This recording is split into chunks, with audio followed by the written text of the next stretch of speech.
Best হাদিস বর্ণনা করেছেন একজন নারী। এই আদর্শিক ফারাক নিয়ে কি জোটের রাজনীতি হয়? ওয়ান বক্স পলিসি, একটা জোট গড়ে ওঠার আগেই ভাঙন তৈরি হলো কেন? যে আমরা নতুন বন্দোবস্তের রাজনীতিটা চেয়েছিলাম। এইটা কি মানে আদর্শিক ফারাকের কারণে যেদিকে যাই অ্যালায়েন্স একসাথে মুভ করব। জামাত ইসলাম থেকে বহিষ্কার করা হয়েছে আপনাকে? কে হবে প্রধানমন্ত্রী? ৭১ এ জামাতের যে ভূমিকা সেটা নিয়েও কোনো ভিন্নমত ছিল? বিভিন্ন জায়গায় আমাদের পোস্টার ছিঁড়ে ফেলা হচ্ছে। এটা কি বাংলাদেশের সব ধর্মীয় রাজনৈতিক দলের মধ্যে আছে বলে মনে করেন?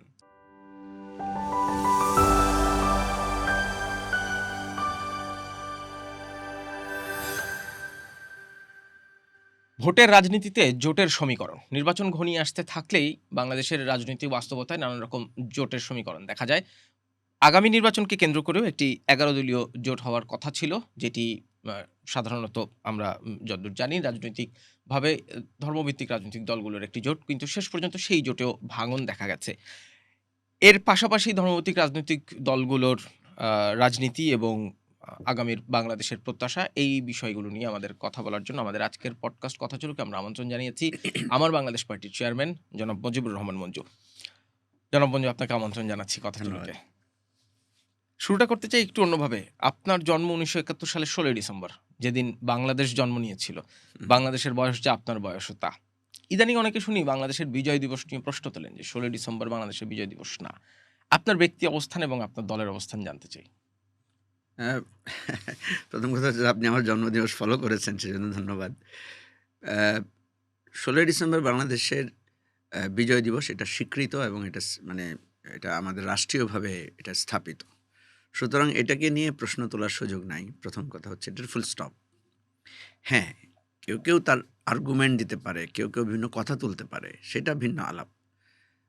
আপনি কি কেন এটা বলছেন আমি হয়তো ধারণা করতে পারি, কারণ আমাদের দলের সেক্রেটারি ব্যারিস্টার ফুয়াদ একটা সময় এ কথাটা বলার কারণে এটা নিয়ে যথেষ্ট মানে আলোচনা উঠেছিল। কিন্তু ফুয়াদ কিন্তু সেখানে ক্লিয়ার করেছিল। ফুয়াদ বলেছিল যে ১৬ই ডিসেম্বরে যেই আত্মসমর্পণের দলিলটা স্বাক্ষর হয়েছিল সেখানে ঐতিহাসিকভাবে বিভিন্ন কথা লেখা হয়েছে এবং ভারতের রাষ্ট্রপতি বা প্রধানমন্ত্রী বিভিন্ন সময় বক্তব্যে বলেছেন যে সেটা ছিল মিত্রবাহিনীর কাছে মানে আপনার আত্মসমর্পণ। ফলে সেটা কিন্তু ভারত উদযাপন করে। এই কথাকে কেন্দ্র করে সে আরেকটা বিকল্প প্রস্তাব দিয়েছিল যে যখন ভারতীয় বাহিনী প্রত্যাহার হয়ে গিয়েছিল সেটাকে বিজয় দিবস করা যাবে। ধরেন এই ধরনের স্বাধীন মত প্রকাশের অধিকার, ডায়লগ, আলোচনা তো কেউ বলতেই পারে। কিন্তু কথা হচ্ছে আমরা আমাদের যেটা জাতীয়ভাবে স্বীকৃত স্থাপিত সেটা তো আলাদা বিষয়। আপনি দেখবেন আমাদের যে এবারে মানে এই যে জুলাই অভ্যুত্থান হয়েছে, তাই না? জুলাই অভ্যুত্থানের তো নানা পর্যায়ে নানা ক্রমধারা পেরিয়ে আমরা কিন্তু ৫ই অগাস্টকে কিন্তু আমরা একটা ডেডলাইন ধরি যে এই দিনই শেখ হাসিনার পতন হয়েছে, একটা মাইলস্টোন। হ্যাঁ, কিন্তু মাঝখানে তো ৩ দিন পরে কিন্তু ৮ তারিখ বা ৯ তারিখ আমাদের ৮ তারিখে আমাদের নতুন সরকার অন্তর্বর্তীকালীন সরকার দায়িত্ব নিল করেছে। তো এই দিবস নিয়ে নানা রকমের বিতর্ক থাকবে, কিন্তু আমি যেটা মনে করি এগুলো নিয়ে বিতর্ক তোলা উচিত না। আর্গুমেন্ট কেউ বলতে পারে, কেউ বিভিন্ন কথা কিছু সমালোচনা করতে পারে, সমালোচনার দুয়ারও খোলা রাখতে হবে, কিন্তু যেগুলো সেটেল ইস্যু এগুলো নিয়ে আমি মনে করি না যে বিতর্ক তোলা ঠিক হবে। এবং এটা আমাদের দলীয় পজিশন অত্যন্ত পরিষ্কার। ফুয়াদ নিজেও কিন্তু পরবর্তীতে সে বলেছে যে এটা তার ব্যক্তিগত অভিমত। আমি কিন্তু শুধু ব্যারিস্টার ফুয়াদের জন্য বলিনি, মানে এই প্রশ্নটা ধরেন অনেক ডায়াসপোরাতেই বাংলাদেশের জাতীয় সঙ্গীত নিয়ে কথা হয়েছে, বাংলাদেশের বিজয় দিবস নিয়ে, স্বাধীনতা দিবস নিয়ে কথা হয়েছে। ফলে এই বিষয়টা আমি আপনার অবস্থানটা একটু জানতে চাইলাম। বিভিন্ন বিষয় নিয়ে বিভিন্ন জন তো কথা বলতেই পারে, যার মত প্রকাশের স্বাধীনতার ব্যাপারে তো আমাদের কোনো মানে হস্তক্ষেপ করার সুযোগ নাই, কিন্তু যেগুলো জাতীয় বিষয় সেগুলোতে বিতর্ক না তোলা ভালো আর কি। একটু সরাসরি এই সময়ের আলোচনায় আসি। একটা জোট হয়েছে জামাত ইসলামের নেতৃত্বাধীন, সেই জোটে আপনারা আছেন, আমার বাংলাদেশ পার্টি আছে। এই জোটটা নিয়ে তো অনেকদিন যাবতীয় কথা হচ্ছিল, ১১ দলীয় জোট হওয়ার কথা ছিল। ইসলামী আন্দোলন, আমরা আজকে যখন কথা বলছি ১৬ই জানুয়ারি, কিছুক্ষণ আগেই ইসলামী আন্দোলন ঘোষণা দিয়েছে তারা এই জোটে নেই। একটা জোট গড়ে ওঠার আগেই ভাঙন তৈরি হলো কেন? দেখেন, প্রথমত আমি আপনাকে বলি এই জোটটা উৎপত্তির মানে রুটটা কোথায়। প্রথম রুটটা হচ্ছে ঐকমত্য কমিশনে যখন আমরা আলোচনা করেছিলাম জুলাই সনদ নিয়ে, এবং আপনি জানেন যে জুলাই সনদে দুটো বিভাজন বলবো না আমি, কারণ সবাই তো সংস্কারের পক্ষের ভূমিকা রেখেছে, কাজ করেছে, জুলাই সনদ তৈরিতে ভূমিকা রেখেছে। বিএনপি যখন কিছু বিষয়ে আপনার নোট অফ ডিসেন্ট দিল, আর এই বিএনপি নোট অফ ডিসেন্টের বাইরে একটা মানে রাজনৈতিক সমীকরণ বা আমি আমি আমি যদি বলি যে মেরুকরণ তৈরি হয়েছে। সেই মেরুকরণে জামাত, এনসিপি, আমরা, তারপর অন্যান্য ইসলামিক দল, ইভেন অনেক বামপন্থী দলেরাও একই মেরুকরণে ছিল। সেখান থেকে এই মেরুকরণে আমরা সবাই জুলাই সনদকে আপনার কোনো ধরনের নোট অফ ডিসেন্ট ছাড়া পাশ করার বা ভূমিকা রাখার আমরা পক্ষে ছিলাম এবং গণভোটের পক্ষে ছিলাম। সেখানে আবার একটা ছোট মতপার্থক্য ছিল। যেমন জামাত বলেছে যে গণভোট আলাদা করতে হবে, 2 দিনে করতে হবে। আমরা বলেছি গণভোট 1 দিনে আমরা সাপোর্ট করি রাষ্ট্রের খরচ বাঁচানো বা ঝামেলা কমানোর জন্য। এখানে আবার আমাদের সাথে আবার বিএনপির সাথে দাবির সাথে মিলে যায়। তো ওই যে রুট কজটা বেসিক্যালি আপনার শুরু হয়েছে আপনার ঐকমত্য কমিশন থেকে, যে আমরা জুলাই সনদকে নিয়ে আমাদের মধ্যে একটা সমান জায়গায় আমরা এসে দাঁড়িয়েছিলাম। সেখান থেকে আপনার ধর্মীয় দলগুলো আলাদা করে নিজেরা একটা নির্বাচনী অ্যালায়েন্স ঘোষণা করলেন। এটা আমি যতটুকু জানি, আমার ভুল হতে পারে, প্রথম চরমনায়ের পীর সাহেবই বলেছিলেন যে 1 বক্স পলিসিতে একটা জোট করা যায় কিনা। উনি আমাদেরকেও বলেছিলেন যে দেশপ্রেমিক জোট আকারে একটা মানে আমরা একটা অ্যালায়েন্স তৈরি করতে পারি কিনা। তো প্রথমত আপনি জানেন যে আমাদের একটা অবস্থান ছিল, আমি নিজেও বহুবার বলেছি যে বাংলাদেশে ধর্মীয় দলগুলোর নেতৃত্বে যদি কোনো অ্যালায়েন্স হয়, অতীতে এই অ্যালায়েন্সের কিন্তু খুব ভালো রেজাল্ট করার মানে সরকার গঠন করার ইতিহাস নাই। সেজন্য আমরা বলেছিলাম যে আমরা এই ধরনের অ্যালায়েন্সে যেতে অনাগ্রহী, এবং আমরা একটা পজিশন নিয়েছিলাম যে আমরা বিএনপির সাথেও যাব না, কারণ বিএনপিকে আমাদের কাছে মনে হয়েছে তারা জুলাই সনদের ব্যাপারে তাদের এই যে নোট অফ ডিসেন্টেশন দিয়ে তাদের একটা অস্পষ্টতা আছে। আর ধর্মীয় দলগুলোর ব্যাপারে কিন্তু আমাদের একটা মানে গুড উইশেস ছিল। আমরা চেয়েছিলাম যে ধর্মীয় দলগুলো সবাই মিলে এক বক্সে একটা অ্যালায়েন্সে তারা থাকুক। কারণ বাংলাদেশে এই ধর্মীয় দল নিয়ে অনেক ধরনের সমালোচনা করে যে তাদের মধ্যে এত বিভেদ কেন, তাদের মধ্যে এত পার্থক্য কেন, সবাই তো ইসলামিক রাষ্ট্র চায়, আলাদা আলাদা করে চায় কেন। সেই জন্য প্রথমেই যখন আমি শুনেছি যে এবারে ধর্মীয় দলগুলো সবাই 1 বক্স পলিসিতে যাচ্ছে, তখন আপনি দেখবেন আমি কিন্তু পাবলিকলি এটাকে মানে ওয়েলকাম করেছি, বলেছি যে এটা হোক। আমরা চেয়েছিলাম ধর্মীয় দলগুলোর একটা অ্যালায়েন্স থাকুক, বিএনপির যেটা অ্যালায়েন্স বিএনপিটা থাকুক। আমরা যারা পিওর জুলাই অভ্যুত্থানে কেন্দ্র করে রাজনীতিটা নতুন করে এর আগ থেকে শুরু করেছি এবং রাষ্ট্র সংস্কারের কথা আমরা বলেছি। আপনি জানেন যে এবি পার্টি, এনসিপি, গণসংহতি আন্দোলন, রাষ্ট্র সংস্কার আন্দোলন, নাগরিক ঐক্য, বিপ্লবী ওয়ার্কার্স পার্টি, আমাদের মধ্যে কিন্তু এক ধরনের একটা মানে বোঝাপড়া ছিল যে আমরা নতুন বন্দোবস্তের রাজনীতিটা চেয়েছিলাম। সেই জায়গা থেকে আমরা চেয়েছিলাম যে আমরা নতুন করে একটা জোট করব, কারণ বাংলাদেশে ওই যে 2 ধারার রাজনীতির বাইরে নতুন 3য় ধারার রাজনীতির সূচনা হচ্ছিল না। কিন্তু দুর্ভাগ্য যে বাংলাদেশের নির্বাচন ব্যবস্থাটা এমন, নির্বাচনে ঢুকে গেলেই সবাই মনে করে যে না, আমাকে এবারেই এমপি হতে হবে, বা আমাকে ক্ষমতার রাজনীতি থেকে আমি যদি না থাকি, আমি যদি ইলেকশনে ভাইব্রেন্ট পজিশনে না থাকি, তাহলে আমি তো মানে অপাংক্তেয় হয়ে যাব, মানে সেন্টার অফ গ্র্যাভিটিতে থাকতে হবে। সেন্টার অফ গ্র্যাভিটিতে থাকতে হবে, রাইট। তো তখন আমরা দেখলাম যে আস্তে আস্তে আমাদেরকে সবাই ছেড়ে মানে বিএনপি সবচেয়ে মানে একটা পাওয়ারফুল মানে জোট, আবার এদিকে জামাত একটা পাওয়ারফুল জোট। তো বিএনপির পাওয়ারফুল জোটের দিকে আমরা দেখলাম একে একে গণসংহতি আন্দোলন, একে একে নাগরিক ঐক্য, তারপরে আপনার এই গণ অধিকার পরিষদের আস্তে আস্তে সেদিকে অ্যালাইন হয়ে গেল। এবং বামপন্থী দলগুলো আবার আলাদা করে তারা নিজেরা একটা মানে বামপন্থী জোট করলো। ফলে আমরা এখানে এনসিপি, এবি পার্টি এবং রাষ্ট্র সংস্কার আন্দোলন আমরা একা হয়ে গেলাম, এবং আমরা 3 দল মিলেই নতুন করে একটা জোটের ঘোষণা দিলাম যে আমরা গণতান্ত্রিক সংস্কার জোট আমরা ঘোষণা দিলাম। দিয়ে আমরা ওই দলগুলোকে বলার চেষ্টা করলাম যে ভাই আসেন, সাহস করে আমরা দাঁড়াই। আমরা হয়তো এবারেই ক্ষমতায় যাওয়ার মতো হবে না, কিন্তু আমরা যদি অল্প কিছু আসনও আমরা জিততে পারি, তাহলে এটা আমাদের নতুন রাজনীতির একটা নতুন দিক তৈরি করবে। এবং আমরা দেখতে পাচ্ছি যে বিএনপি এবং জামাতের আলাদা দুটো ধারা শক্তিশালীভাবে হয়ে যাচ্ছে। তো আমরা যখন দাঁড়ালাম, এর মধ্যে কয়েকটা ঘটনা ঘটলো। একটা, আমরা দেখলাম যে বিভিন্ন জায়গায় আমাদের পোস্টার ছিঁড়ে ফেলা হচ্ছে, এবং আপনি হয়তো দেখেছেন যে বরিশালে আমাদের পার্টির সেক্রেটারি ব্যারিস্টার ফুয়াদ, সে একটা ব্রিজের উদ্বোধন অনুষ্ঠানে কথা বলতে গিয়ে চাঁদাবাজদের বিরুদ্ধে কথা বলার পরে সেখানকার লোকাল বিএনপির লোকেরা তাকে অ্যাটাক করেছে। এরপর আমরা দেখলাম ওসমান হাদির মতো একটা নিরীহ একটা স্বতন্ত্র প্রার্থী, যার সাথে কোনো দলও করে না, কিন্তু সে একটা আলাদা করে একটা রাজনীতি দাঁড় করাতে চেয়েছে, সে ওসমান হাদির মানে নৃশংসভাবে তাকে হত্যা করা হয়েছে। এবং শুধু হত্যা করার না, তার উপরে একটা থ্রেট ছিল তাকে হত্যা করার। আমরা তার থ্রেট থেকে তাকে বাঁচাতে পারলাম না। তার হত্যার পরে কারা হত্যা করেছে চিহ্নিত করা হলো, প্রমাণ পাওয়া গেল, কিন্তু তারা আমাদের মানে বৃদ্ধাঙ্গুলি দেখিয়ে তারা মানে সীমান্ত পাড়ি দিয়ে পার হয়ে গেল। এইটা আমাদের তখন মনে হলো যে আমরা তো জাতি তো ২ ভাগে ভাগ হয়ে যাচ্ছে, বিএনপি এবং জামাতে। আমরা তো মাঝখানে থেকে তখন প্রথম আমরা দেখলাম যে আমাদের এনসিপির বন্ধুদের মধ্যে এক ধরনের মানে সংশয় তৈরি হলো। তারা বলল যে আমরা মাঝখানে এভাবে দাঁড়াতে পারবো কিনা। কারণ আপনি দেখবেন যে প্রায় সময় এনসিপির সাথে বিএনপির নানা ধরনের হুম, হুম। বুলিংয়ের শিকার হচ্ছে। আবার জামাতের সাথেও নানা ধরনের কথার বৈপরীত্য নিয়ে উত্তেজনা তৈরি হচ্ছে। তখন এনসিপির পক্ষ থেকেই, এনসিপি যেহেতু আমাদের জোটের মধ্যে গুরুত্বপূর্ণ ফ্যাক্টর ছিল, এনসিপির পক্ষ থেকেই বলা হলো যে আমরা মনে হয় মাঝখানে থাকা ঠিক হবে না, আমাদের কোনো না কোনো অ্যালায়েন্সে যেতে হবে।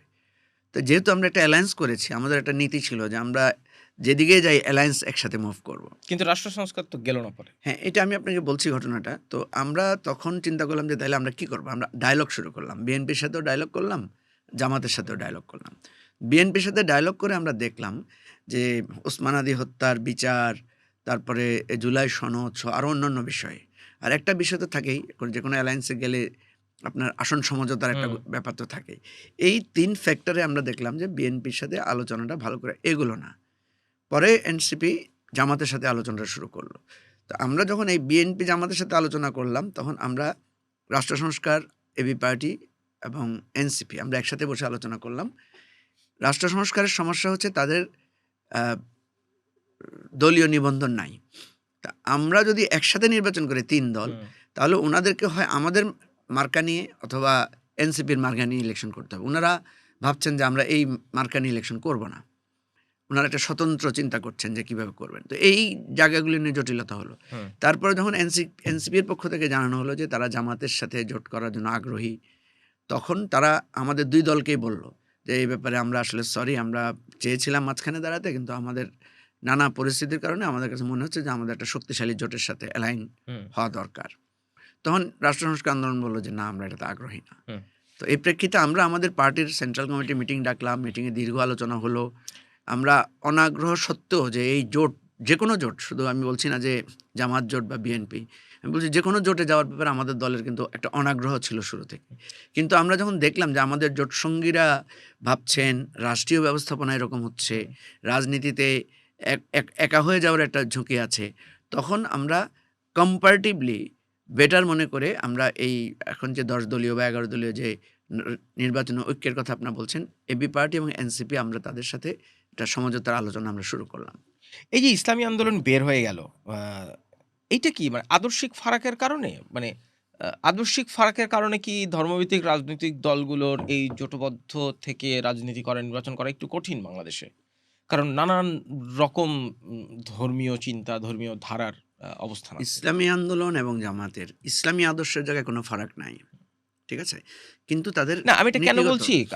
জামাত ইসলামী যখন এই প্রেস ব্রিফিংটা করেন, তখন জামাত ইসলামের আমিরের পেছনে একজন ভদ্রমহিলা বসা ছিলেন। স্যুট পরা, শাড়ি পরা।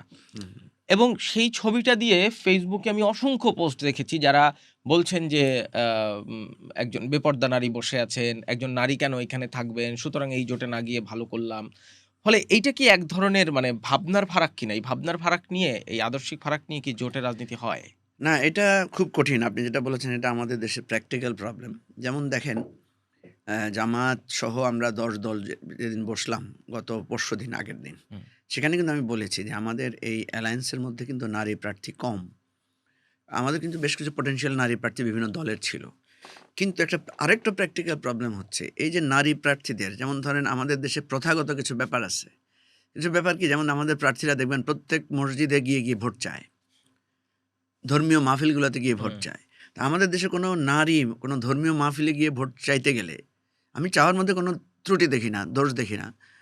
বাট দেখবেন সেখানে কারণ মাহফিলগুলোতে এখন নারীরা তো অংশগ্রহণ করে। হুম। নারী শ্রোতারাও তো থাকে, তাই না? আমাদের যখন ইসলামিক ডিসকাশন হয় তখন নারীরা ডিসকাশন করে না? করে তো। তো আপনি দেখেন যে আমাদের ইসলামের মধ্যে তো মানে বেস্ট হাদিস বর্ণনা করেছেন একজন নারী। হুম। সবচাইতে বেশি হাদিস বর্ণনা করেছেন। যুদ্ধে মানে শিক্ষায় নারীদের তো অংশগ্রহণ ছিল। ইভেন আপনি দেখবেন হজে এবং যুদ্ধে নারীরা সমভাবে পুরুষের সাথে অংশগ্রহণ করে। অর্থাৎ যেখানে মানে হওয়ার সম্ভাবনা বেশি, সেখানে তো নারীদের উপস্থিতিকে নিষিদ্ধ করা হয় নাই। আমি এ আপনার ফেসবুকেও দেখছিলাম আপনি ফেনী ২ থেকে নির্বাচন করছেন এবং আপনার নির্বাচনী প্রচারণায় আপনি বিভিন্ন নারীদের বিভিন্ন প্রশিক্ষণেও অংশ নিচ্ছেন, হ্যাঁ, তাদের আমি সাথে আমি কথা আমি বলছেন। যেটা বলতে চাচ্ছি যে বাংলাদেশের একটা কালচার, এটা বাংলাদেশী কালচারের মধ্যে এটা কোনো হিস্ট্রিক্যাল গ্রাউন্ড থাকতে পারে। যে আমাদের নারীরা মসজিদে যাবে না, আমাদের নারীরা পিপল মানে পুরুষের সামনে দাঁড়িয়ে কথা বলবে না, মেয়েরা একটু অবগুণ্ঠন অবস্থায় থাকবে, এই কালচারটা তৈরি হয়েছে। এটা হতে পারে সামাজিক নিরাপত্তার অভাবের কারণে, হতে পারে কোনো ধর্মীয়ভাবে কোনো একটা বিষয়ের কারণে এটা তৈরি হয়েছে, বা আমাদের এখানকার কালচার হতে পারে। আমাদের হিন্দু নারীরাও তো নিগৃহীত। আমাদের এখানে শুধু মুসলিম নারীরা নিগৃহীত তাও তো না, আমাদের হিন্দুদেরকে সতীদাহ প্রথা, হিন্দু নারীদেরকে তো পুরুষের সামনে আসাও মানে পুরুষকে তো ভগবান সম মানে গণ্য করারও আছে নানা মানে নানা স্কুল অফ থট আছে। আমি কোনো ধর্মকে স্পেশালি মানে কটাক্ষ করে বা তাদেরকে ইন্ডিকেট করে কথা বলছি না। এই ধরনের পশ্চাৎপদতা আমাদের যারা ধর্ম মানে না তাদের মধ্যেও দেখবেন আপনি আছে। হ্যাঁ, যে বলবে যে মহিলারা এখানে কেন, এই ধরনের অভ্যাস আছে। এটা কি একটা social thought, social mindset? Social mind thought আমাদের কোনো না কোনো কারণে এটা তৈরি হচ্ছে, এবং এটার জন্যই তো আমাদের বেগম রোকেয়ারা বা আমাদের দেশের নারী জাগরণে যারা, তারা কিন্তু লম্বা ফাইট করেছেন, তাই না?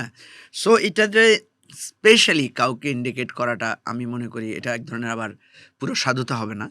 আছে সমস্যাটা, নারীদেরকে মসজিদে গিয়ে সে ক্যাম্পেইন করতে পারবে না, সে মাহফিলে গিয়ে ক্যাম্পেইন করতে পারবে না, পাবলিক গ্যাদারিংয়ের মধ্যে তার যাওয়ার রিস্কি। ধরুন আমরা কী করি, আমরা রাতের বেলা মিছিল করতেছি পুরুষরা, নির্বাচনী স্লোগান, নারীরা স্লোগান দিলে মানুষ বলবে যে এরা মানে এই যে গ্রামে গঞ্জে আধার সিকিউরিটি তো নাই। অর্থাৎ নারী বান্ধব না আমাদের রাষ্ট্রটা। নারী সমাজকে আপনি বাসে দেখেন নারীরা কত বুলিংয়ের শিকার হয়, হ্যারাসমেন্টের শিকার হয়, স্কুলে নারীরা হ্যারাসমেন্টের শিকার হয়।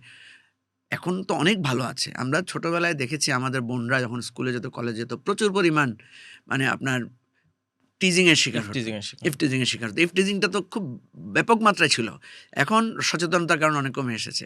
আমি যেটা বলছি যে বাংলাদেশের প্রেক্ষাপটে আপনি শুধু ইসলামিক দলগুলো না, আপনি বিএনপিকেও দেখবেন, বিএনপি কিন্তু অনেক মানে কম্পারেটিভলি অনেক কম প্রার্থী দিতে পেরেছে। আমরা 125 জন প্রার্থীর মধ্যে আমরা মাত্র 4 জন প্রার্থী দিতে পেরেছি নারী, ডিউ টু নারীরা পলিটিক্সে আসতে চায় না। তারপরেও দেখেন, যেটা আমি বলছি যে আমরা যখন ওই 10 দলীয় জোটে আলোচনা তুলছিলাম, আমাদের একজন নারী প্রার্থী আছেন ব্যারিস্টার নাসরিন সুলতানা মিলি, সে খুবই প্রমিনেন্ট, খুবই ভোকাল এবং অত্যন্ত একজন উদীয়মান রাজনৈতিক কর্মী ছিলেন।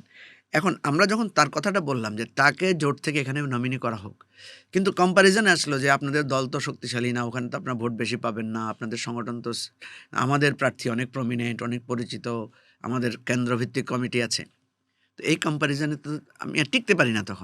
আমি তখনও বলেছি যে আপনার হয়তো সংগঠন আছে, কিন্তু এটা তো পার্লামেন্ট ইলেকশন, পার্লামেন্টে গিয়ে তো পার্টিসিপেট করার, পারফর্ম করার ইস্যু থাকবে। যেই নারীটা পারফর্ম করার জন্য অ্যাভেল, যার অ্যাবিলিটি আছে, যে অ্যাভেল এটা করার জন্য, এবং যে তার সংসারের সাথে লড়াই করে সেই জায়গায় এসেছে, তাকে যদি আপনি স্পেস না দেন তাহলে কীভাবে হবে? তো আমি যেটা বলছি যে এই প্র্যাকটিক্যাল অসুবিধাগুলোর কারণে আমরা দেখছি যে রাজনৈতিক দলগুলো তো এটা আছে, এটা হয়তো যেগুলো সেকুলার পলিটিক্স করে তাদের জায়গায় কম আছে, যারা ধর্মীয় রাজনীতি করেন তাদের জায়গায় হয়তো একটু বেশি আছে। আর ওভারঅল যেটা মাইন্ডসেট যেটা আছে আমাদের সমাজে, সেটা আমি আবারও বলছি যে নারীদের প্রতি সহনশীল না, নারীদেরকে আপনার অগ্রাধিকার দেওয়ার, নারীদেরকে যে আপনি তার পয়েন্ট যদি 4টা কমও থাকে আপনি তাকে যে এগিয়ে দিবেন, কারণ একটা নারীর কিন্তু অনেক আবার অ্যাডভান্টেজও আছে। আপনি দেখবেন নারীরা খুব সহজে মানুষকে কনভিন্স করতে পারে, নারীরা পুরুষদের মতো অত দুর্নীতিপরায়ণ না, নারীরা পুরুষদের মতো অত প্রতিহিংসা বা তাদের স্বার্থপরায়ণ না, তারা কিছুটা মমত্ববোধ থাকে তাদের মধ্যে। আমি তো দেখেছি আমাদের পার্টির প্রোগ্রামে যখন নারীরা থাকে তখন দেখি উচ্চবাচ্য কম হয়, তখন মানে শাউটিং টাউটিং কম হয়।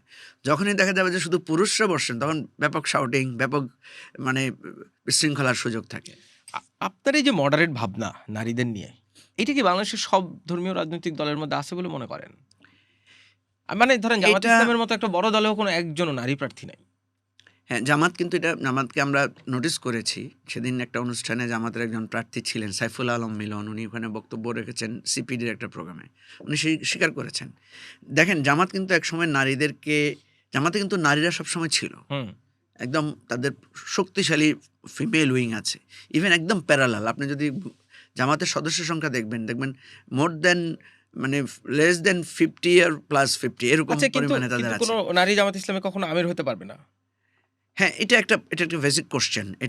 এটা আমরাও রেজ করেছি বিভিন্ন সময়ে। এখন দেখেন, এটার তাদের হয়তো একটা ধর্মীয় ব্যাখ্যা থাকতে পারে, কিন্তু প্রশ্নটা হচ্ছে যে কোনো কিছুর ব্যতিক্রম তো আছে। আমাদের সাধারণত পরিবারের কর্তা হয় কে? বাবা হয়। কিন্তু যে সংসারে বাবা ধরেন পক্ষাঘাতগ্রস্ত বাবা ধরেন কোনো না কোনো কারণে ডিসেবল হয়ে গেছেন, বাবা মারা গেছেন। না, আমার বাবা মারা গেছেন খুবই আর্লি এজে, খুব ছোটোবেলায় আমাদের। তো আমাদের সংসারের নেতৃত্ব হচ্ছে মা, ঠিক আছে না? তো এটা আমি যেটা মনে করি পলিটিক্সের জায়গায়, রাষ্ট্র শাসনের জায়গায়, সেখানে আপনাকে কর্তৃত্বের জায়গাটার ইসলামে যেরকম বিধানও আছে, আবার বিধানের ওই যে একটা বলে না যে জরুরতের কোনো মাসালা নাই, ঠিক আছে? আপনি যখন অজু করে নামাজ পড়তে হবে, এটা বিধান। কিন্তু যখন অজু থাকে না, বা সরি যখন পানি থাকে না, তখন আপনি কি করেন? তায়াম্মুম করেন। তায়াম্মুম করলে তো ময়লা উল্টা লাগে। অজু করলে কিন্তু ময়লা পরিষ্কার হয় পানি দিয়ে, আর তায়াম্মুম করলে কিন্তু উল্টো ময়লা কি হয়? শরীরে লাগে। তখন তো নামাজ পড়াটা কিন্তু বৈধ। তো আমি যেটা বলছি যে কোনো পরিস্থিতির প্রেক্ষাপটে নারীরা যদি এগিয়ে আসতে বাধ্য হয় বা নারীদের যদি স্পেস থাকে, তাহলে তো আপনি নারীকে স্থান দিতে হবে। আপনি নারী নাই, বিধান নাই বলে নারীকে পিছিয়ে রাখতে পারবেন না। সো আমি যেটা বলি যে ধরেন আপনার একটা গাড়ি ফেল করে গেল, একজন ড্রাইভার চালাচ্ছিল, ধরেন সে অ্যাক্সিডেন্ট করলো বা সে অসুস্থ হয়ে পড়লো, ওই রাস্তায় আর কোনো ড্রাইভার নেই, একজন নারীকে পাওয়া গেলো যে গাড়ি ড্রাইভ করে, তাহলে ওই নারী ড্রাইভ করবে না? ওই নারী কি আপনার লিডারশিপ দিবে না? আপনাকে জায়গায় পৌঁছিয়ে দিবে না? তো এই নানা ডিবেটগুলো আমাদেরকে পাবলিক স্ফেয়ারে আনতে হবে, ধর্মীয় মাহফিলগুলোতে, ধর্মীয় আলোচনাগুলোতে তুলতে হবে। আমি যেটা মনে করি যে বাংলাদেশে এই ধর্মীয় ট্যাবু যেটা মানে নারীদেরকে নিয়ে আছে, এটা আস্তে আস্তে কেটে যাবে। মঞ্জু ভাই, শুধু নারী ইস্যু না তো, ধর্মীয় রাজনীতি নিয়ে আরো অনেক ধরনের ট্যাবু আছে। ধরেন দক্ষিণ আপনার যে কথাটা আমি লাস্ট কথাটা আচ্ছা, হ্যাঁ। বলিনি, সেটা হচ্ছে জামাত কিন্তু এখন নারীদেরকে নিয়ে, আপনি দেখবেন ডিপ্লোম্যাটিক করেসপন্ডেন্সে নারীদেরকেও তারা অংশগ্রহণ করেছে।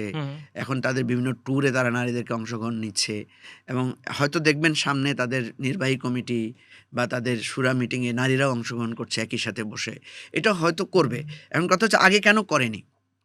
সেটা তারা আনসার করবে কেন করেনি। হয়তো এটা ধর্মীয় বিধানের কারণে করেনি, অথবা লোক সমাজের নানা ট্যাবু এগুলোকে তারা চিন্তা করেছে।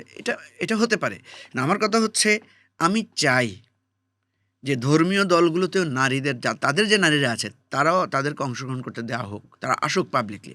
আপনি দেখবেন রিসেন্টলি অনলাইন অফলাইনে আপনি অনেক নারী স্পিকার পাবেন, দেখবেন তাদের কিন্তু প্রচুর ফলোয়ার তৈরি হয়েছে, তারা কিন্তু অনেক ভালো কথা বলছে, এবং পুরুষদের তুলনায় নারীরা যে অনেক ভাইব্রেন্ট সেটাও কিন্তু প্রকাশিত হচ্ছে। এটা তো গেল নারী ইস্যু। মানে আর ধর্মীয় রাজনীতি যারা করেন, যে দলগুলো ধর্মভিত্তিক রাজনীতি করে, তাদের নিয়ে শুধু নারী ইস্যুতে না, আরো অনেক ইস্যুতে সোশ্যাল ট্যাবু বলেন, একটা সোসাইটির ভয় বলেন, কিংবা ডানপন্থী দক্ষিণপন্থী রাজনীতি বলে বিষয়টাকে বিশেষায়িত করা হয়। বলা হয় যে এক ধরনের গণতন্ত্রে বিশ্বাস না করে এক ধরনের ভায়োলেন্স কিংবা চাপিয়ে দেওয়া, শুধুমাত্র নিজের আদর্শকে এস্টাবলিশ করা, শরিয়া আইন, এই সব নিয়ে এক ধরনের ভাবনা আছে। সেই জায়গাটাতেও কি আপনি মনে করেন যে একটা পরিবর্তন দরকার, কিংবা সেই পরিবর্তন আনার জন্য এই রাজনীতি যারা করেন তাদেরই বা কাজটা কি? এগুলো আমরা যত বেশি পাবলিকলি ডিবেট করব, আপনি দেখবেন একটা সময় ছিল ইসলামিক দলের লোকদেরকে টক শোতে ডাকা হতো না, বা হয়তো তাদেরকে ইচ্ছা করেই সেখান থেকে বিরত রাখা হতো। এখন কিন্তু অনেক সময় আমি দেখি যে আপনাদের মিডিয়া বা বিভিন্ন টেলিভিশন চায় যে ইসলামিক লাইনের যারা রাজনীতি করেন তারা টক শোতে আসলে হয় কি, তাদেরকে নানা ক্রিটিক্যাল কোশ্চেন করা হয়, এবং এই ক্রিটিক্যাল কোশ্চেনের সুবিধা যেটা হয় সেটা হচ্ছে যে এক ধরনের আর্গুমেন্টে তাদের বিরুদ্ধে যে সমস্ত দাবি অভিযোগগুলো আছে সেগুলোর জবাবটাও পাবলিকলি আনা হয়, যেগুলো আগে আনা যেত না বা আনার সুযোগটা কেউই করেনি। এগুলো যত বাড়বে, সোশ্যাল এঙ্গেজমেন্ট যত বাড়বে, ততই এগুলো আরও বেশি মানে আপনার প্রমিনেন্ট হবে। আপনি দেখবেন যে এবারে বেশ কয়েকটা ইসলামিক দল আছে যারা বলছেন, আমি দেখেছি যে তারা হিন্দুদের মন্দির পাহারা দিয়েছেন, ঠিক আছে?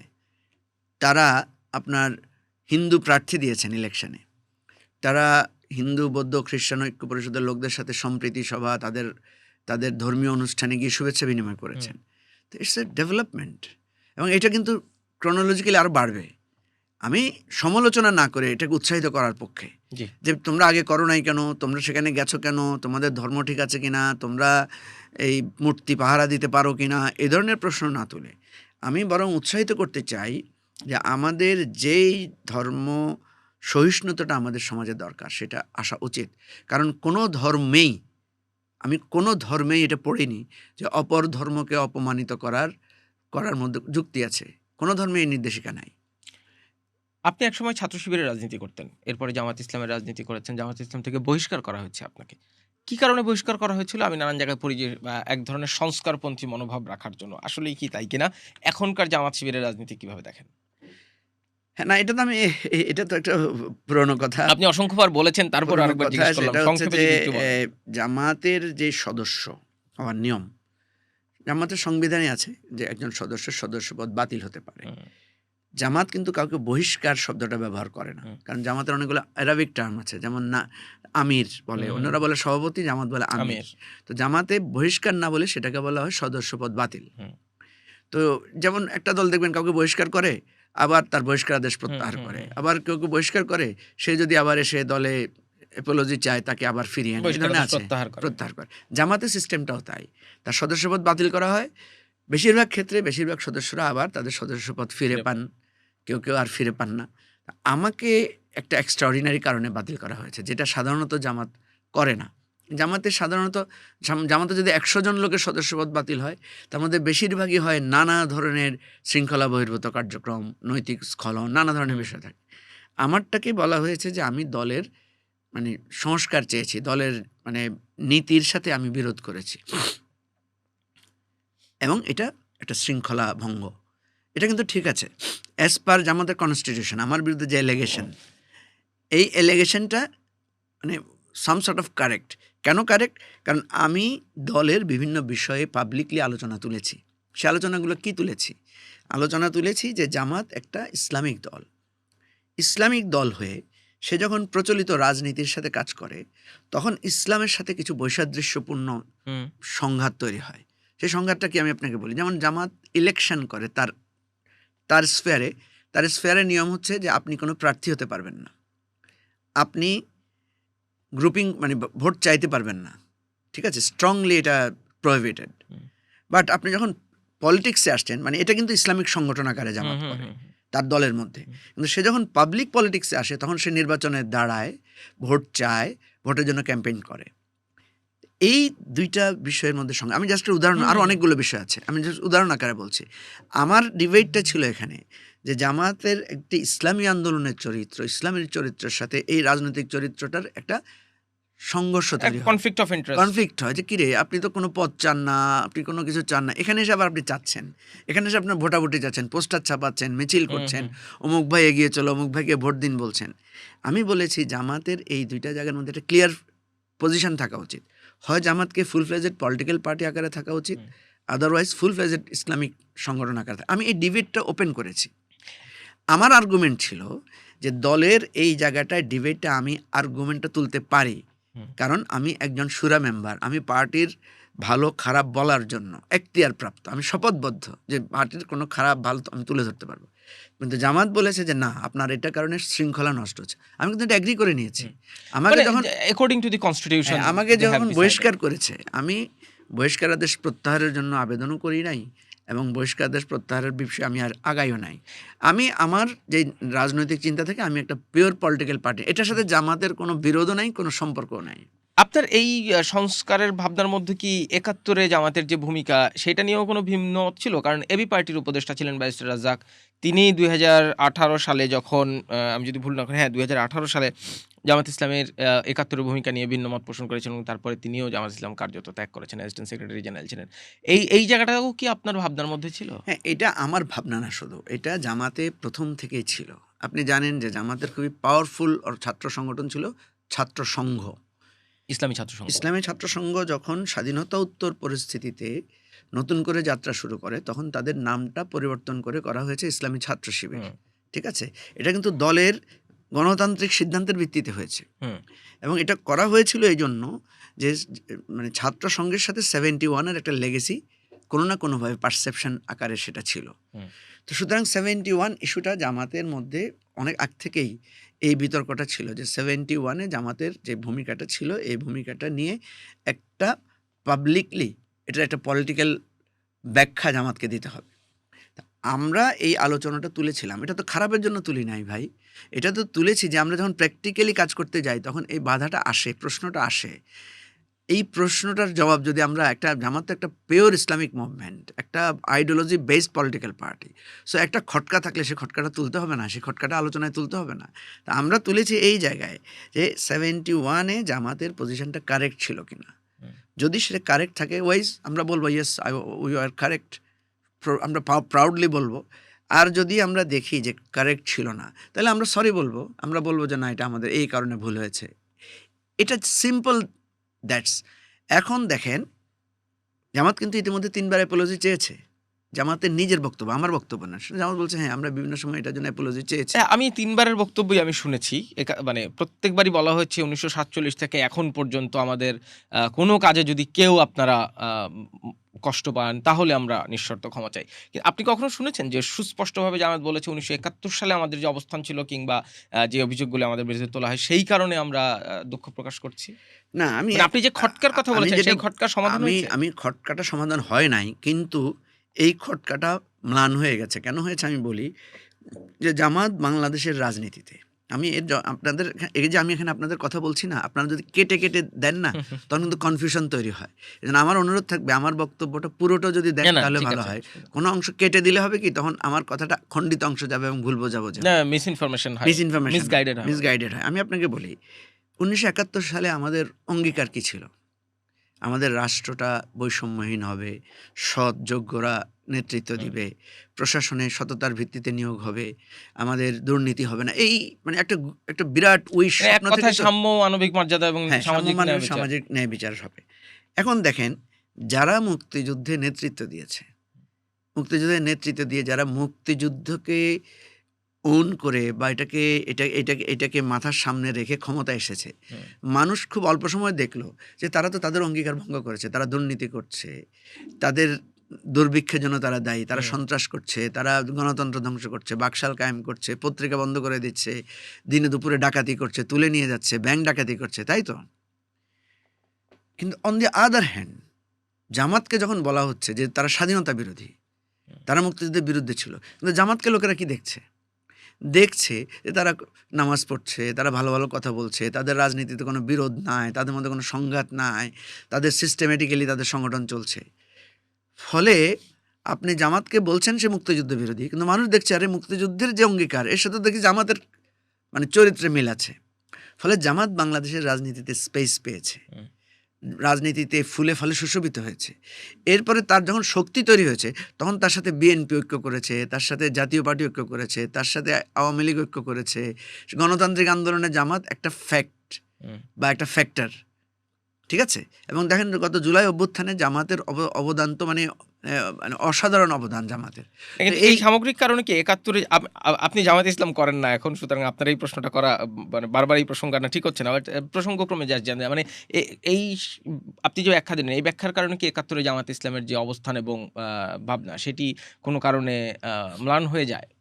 না, দেখেন, একটা হচ্ছে ওই ইতিহাসের দায়, ম্লান করার বিষয়টা দায় কিন্তু ইতিহাসের কাছে আপনি বলতে পারবো না। সেম যেমন ধরেন, এই যে আওয়ামী লীগ যে গণহত্যাটা করেছে আপনার 2024-এ, ভবিষ্যতে 20 বছর 25 বছর পরে এসে আওয়ামী লীগ যদি এটাকে জাস্টিফিকেশন দিতে চায়, হাসিনা তো একটা জাস্টিফিকেশন দিবে, তাই না? দিতে চায়, হ্যাঁ। ইতিহাস কি আওয়ামী লীগের জাস্টিফিকেশন গ্রহণ করবে? এটা একটা প্রশ্ন তো, ঠিক আছে? আওয়ামী লীগ ধরেন একদম ভদ্র হয়ে গেল, ভালো হয়ে গেল, একদম মানে সুফি সাধক হয়ে গেল, সে আওয়ামী লীগের ইতিহাসের দায় মানুষ গ্রহণ করবে? কিছু অংশ করতে পারে, কিন্তু ইতিহাসে সেটা যেহেতু ঘটনাগুলোর প্রমাণ থেকে, মানে ইতিহাসের দায় আসলে সবাই নিতেই হয়। হ্যাঁ, ইতিহাসের কিছু না কিছু দায় নিতেই হয়। এবং আমি আপনাকে বলি, এটা আমার ধারণা, কোনো না কোনো একটা সময় এসে জামাত এটা কিন্তু স্পষ্ট করবে।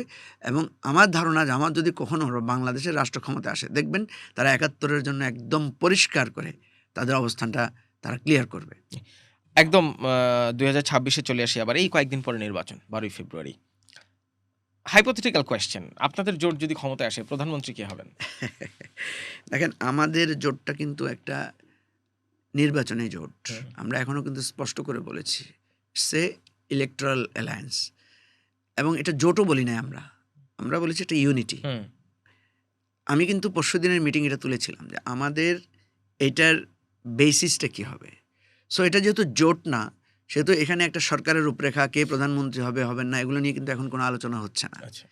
এখন আলোচনা হচ্ছে যে ওয়ান বক্স পলিসি, যে আমরা 10টা দল 11টা দল ছিলাম, এখন তো আজকে থেকে 10টা দল, এই 10টা দলের লোকেরা মিলে প্রত্যেক কনস্টিটিউয়েন্সিতে আমরা একটা মার্কায় ভোট দেব। ওকে। কোথাও দাঁড়িপাল্লায়, কোথাও ইগলে, কোথাও শাপলাকলিতে, কোথাও রিকশায়, কোথাও দেওয়ালঘড়িতে, এইভাবে আমরা ফিক্স করে দেব যে এটা করবে। এটা কেন? আমরা একটা ছোট্ট জিনিস আমাদের সামনে আছে। একটা হচ্ছে দুর্নীতি আধিপত্যবাদ বিরুদ্ধে আমাদের অবস্থান অত্যন্ত দৃঢ় হবে। 3 নাম্বার সেকেন্ড হচ্ছে যে আমাদের যে জুলাই সনদটা আমরা বাস্তবায়ন অঙ্গীকারবদ্ধ হয়েছি, সেই জুলাই সনদের ব্যাপারে আমরা ঐক্যবদ্ধ থাকব। এটা আমাদের একটা কমিটমেন্ট। অ্যান্ড দেন জুলাই সনদের জন্য যে হ্যাঁ ভোট হচ্ছে, গণভোট হচ্ছে, সেখানে আমরা হ্যাঁ এর পক্ষে থাকব। এটাই হচ্ছে আমাদের এই ওয়ান বক্স পলিসির ইস্যু। অ্যান্ড দেন যদি এটা আবার এটা যদি প্রসিড করে, তাহলে কে হবে প্রধানমন্ত্রী, সরকার গঠনের বসে আসলে আমরা আবার বসবো, আচ্ছা। কারা হতে পারে সে বিষয়গুলো নিয়ে। এটা আপনি বলতে পারেন যে এটা একটা দলগতভাবে জোটগতভাবে যত পরিষ্কার রূপরেখা থাকতো, সেই রূপরেখা হয়তো সেখানে নাই। এখন আপনি হয়তো বলতে পারেন যে ঠিক আছে, জামাত যদি ক্ষমতা আসে, কারণ জামাত যদি এখানে এই জামাত ধরেন প্রায় 200 আসনে প্রার্থী দিচ্ছে, জামাত যদি 151 আসনে বেশি জিতে, তাহলে জামাতের আমির বা জামাতের সেক্রেটারি, জামাত যাকে নির্ধারণ করবে সেই তো প্রধানমন্ত্রী হবে। আর ধরেন আমার দল তো বেশি পাওয়ার সুযোগও নেই, কারণ আমি পার্টিসিপেটই করছি অল্প কয়েকটা আসনে। সো এখানে এটা পরিষ্কার যে আমাদের এই দলীয় ঐক্যের যে নির্বাচনী ঐক্য, সেখান থেকে আমাদের কোনো সরকার গঠন বা সরকারের জায়গায় এখনও আমরা চিন্তা করি নাই। বাট যেহেতু এখানে জামাত বেশিরভাগ আসনে নির্বাচন করছে, সেই নির্বাচনে জামাত যদি 151-র বেশি সিট পায়, তাহলে নিঃসন্দেহে জামাতের কোনো নেতা, তারা যাকে নির্ধারণ করবেন এবং প্রবাবলি তাদের আমির, উনি হতে পারেন প্রধানমন্ত্রী। এটা আপনি যেটা বললেন না যে এটা একটা গেস করে বা একটা পারসেপশন থেকে আমি বলতে পারি আর কি। একদম শেষ প্রশ্ন, একটু ছোট্ট করে যদি বলেন, নির্বাচন নিয়ে অনেক মানুষের মধ্যে এখনো শঙ্কা। আপনার কি মনে হয় নির্বাচন হয়ে যাবে ঠিকঠাক? নির্বাচন হবে, কিন্তু নির্বাচন সুষ্ঠু হবে কিনা, নির্বাচন গ্রহণযোগ্য হবে কিনা, নির্বাচনে সবাই স্বাধীনভাবে ভোট দিতে পারবে কিনা, নির্বাচনে সরকারের কর্মকর্তাদের, পুলিশের, আর্মির ভূমিকা মানে ইম্পার্শিয়াল হবে কিনা, এটা নিয়ে আমার ডাউট আছে।